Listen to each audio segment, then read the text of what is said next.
dois, três, gravando.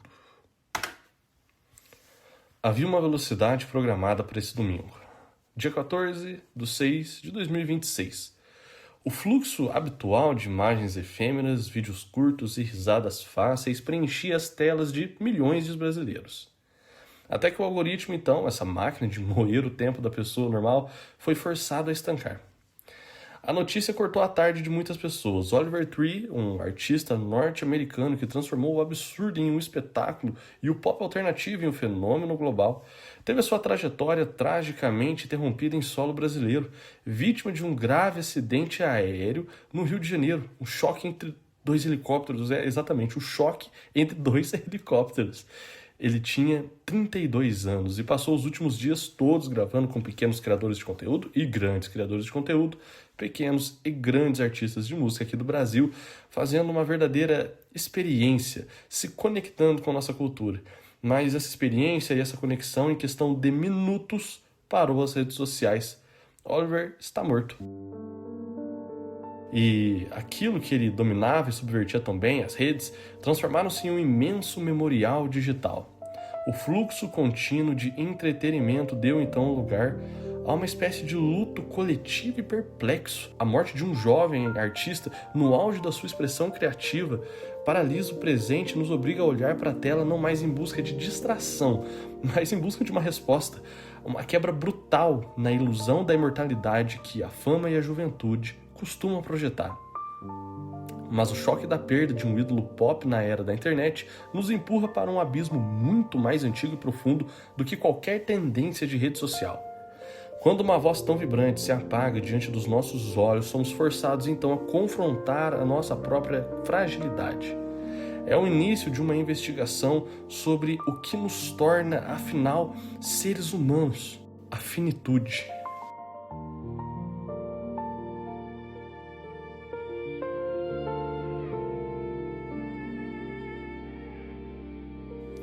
A modernidade nos vendeu uma mentira confortável, a de que somos eternos, cercados por telas que registram cada segundo, algoritmos que preveem os nossos passos e nuvens digitais que armazenam as nossas memórias. Passamos então a acreditar que a vida é um arquivo que nunca será deletado.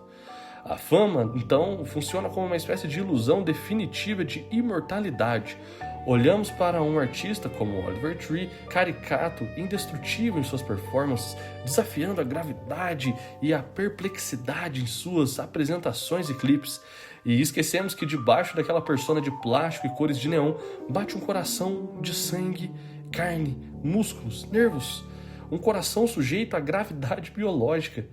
Quando a notícia do falecimento de um jovem artista ecoa, o que nos choca não é apenas a perda de um talento, mas o espelho que ele levanta diante de nós. O choque do presente é a colisão brutal entre a nossa projeção de eternidade e a realidade que nos puxa novamente para o chão. Lembramos de repente que o corpo é basicamente um vaso frágil, que o sopro que sustenta a voz mais potente é o mesmo que se esvai em um segundo num silêncio indomável. O Brasil, com sua natureza exuberante, seu calor caótico, torna-se então o cenário dessa ironia trágica. O lugar onde pulsa com mais força o brilho da vida pode ser também onde a fragilidade humana se impõe para o mundo. Dizemos que o mundo parou nas redes sociais, mas a verdade é que isso é muito mais assustador, né? O mundo continuou girando normalmente. As engrenagens da história não hesitaram, mas nós fomos ejetados por um microinstante da nossa realidade nesse cosmos, de nossa anestesia diária. Olhamos para as nossas próprias mãos e percebemos o óbvio que tentamos esconder todos os dias sobre camadas de entretenimento barato. Nós também somos feitos de tempo, e o tempo é uma ampulheta que não aceita nenhuma pausa.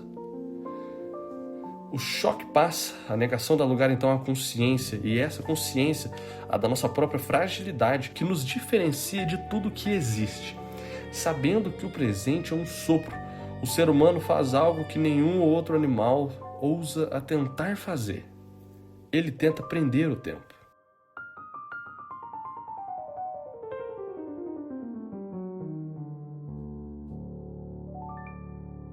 existe uma beleza trágica no coração da nossa existência.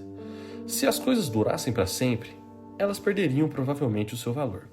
O ouro só é precioso porque é raro. O diamante só é precioso porque a Terra levou milhões de anos para moldar uma quantidade finita daquele material. Com a vida, o mecanismo é o mesmo. A eternidade seria um inferno absoluto. É a certeza que existe um fim que sela o valor de cada começo que a gente dá. Oliver Tree entendeu o paradoxo de sua finitude como poucos artistas de sua geração.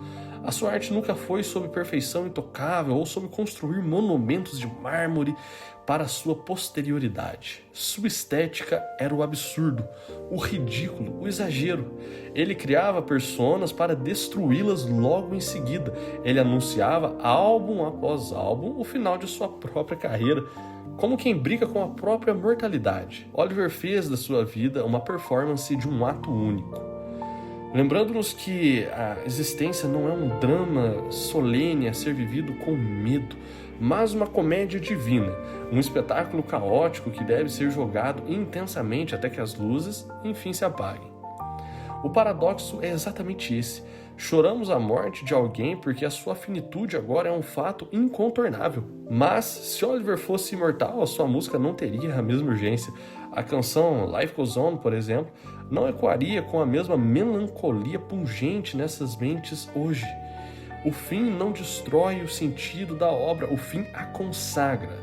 A morte é a moldura que transforma uma tela rabiscada em uma obra de arte finalizada. Não somos feitos para durar para sempre, somos feitos para queimar. Oliver Tree queimou com luzes coloridas, estranhas e absolutamente exageradas durante a sua passagem, e agora que a chama física se extinguiu, percebemos que o calor que ele deixou não pôde ser resfriado pela sua morte, porque o corpo falha, mas aqui o paradoxo se completa. O homem finito dá lugar então a uma espécie de mito eterno.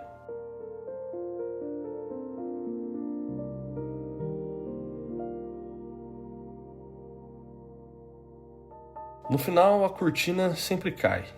Não importa o tamanho do público, a altura do palco ou a intensidade dos aplausos. O corpo físico recua e a matéria descansa. Oliver Tree partiu em terras brasileiras, dando um lugar que abraça o trágico com a mesma força que celebra a festa. Mas a antropologia nos ensina que a morte não é o ponto final da história de um homem, não. Ela é apenas a fronteira onde ele deixa de ser uma criatura para se tornar, então, uma memória. Em uma de suas composições mais viscerais e paradoxais, Oliver cantava para o mundo uma verdade que hoje soa como uma espécie de testamento. Trabalhei o dia todo, então eu acordei por toda a noite. Eu acho que estou fazendo isso bem. Com ou sem você, a vida continua e continua e continua e continua. A vida continua. Ela continua e continua. Indiferente às nossas perdas mais profundamente modificadas por aquilo que passou por ela. Quando ele canta que está bem com ou sem você, isso nos lembra do desapego brutal que a nossa existência exige. A vida não é para o luto, mas a arte garante que a passagem não tenha sido em vão. Oliver não precisa mais de um corpo para existir. Agora ele habita em caixas de sons, fones de ouvidos, podcasts, distribuidores de músicas e afins, enfim. Habita em vários locais. E inclusive habita hoje nas lágrimas de rostos de pessoas que encontraram na sua estranheza uma espécie de refúgio.